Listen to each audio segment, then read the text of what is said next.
I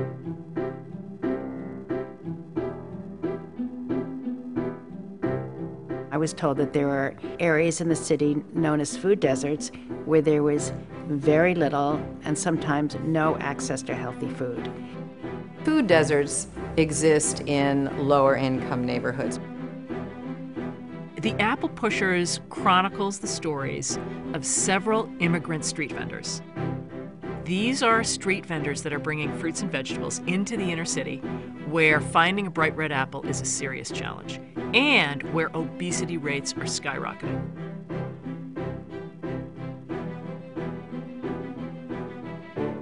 People are not going to go to work all day, go home, and then take 2 buses and a train to be able to buy some healthy food when right in front of them is a fried chicken, a hamburger joint, and a pizza parlor.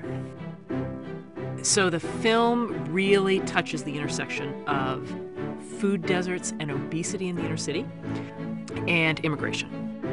Cuando yo crucé la frontera fue muy difícil para mí y fue muy peligroso. I felt myself as a second class because I was Jewish. My mom left me when I was about a year. It was difficult. Coming back from Iraq was definitely a great point of my life. I think that joining the Army definitely solved my identity crisis. They gave up so much to come here. They gave up their lives, their families, all in search of a better life, not for themselves, but for their children. And that is so remarkable. And the film is also about entrepreneurship and micro-enterprise in the streets. Because these are all immigrants in search of a better life, starting their lives and their businesses on the street. They would set up these green carts and take them where there's very little access to healthy food and where there's a correlation of very high rates of diabetes and obesity. The Loriam Tisch Illumination Fund gave us a very generous grant to be able to help the communities by helping the vendors.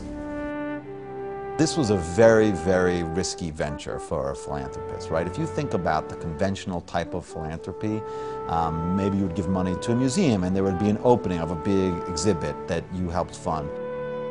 This kind of philanthropy was very different. After 2 or 3 years of funding, the vendors are entrepreneurs and they are self-sufficient. The way I look at access and opportunity is by giving all New Yorkers a chance of the American dream, that healthcare, access to food, access to education shouldn't be just determined by where you were born and the circumstances of your birth.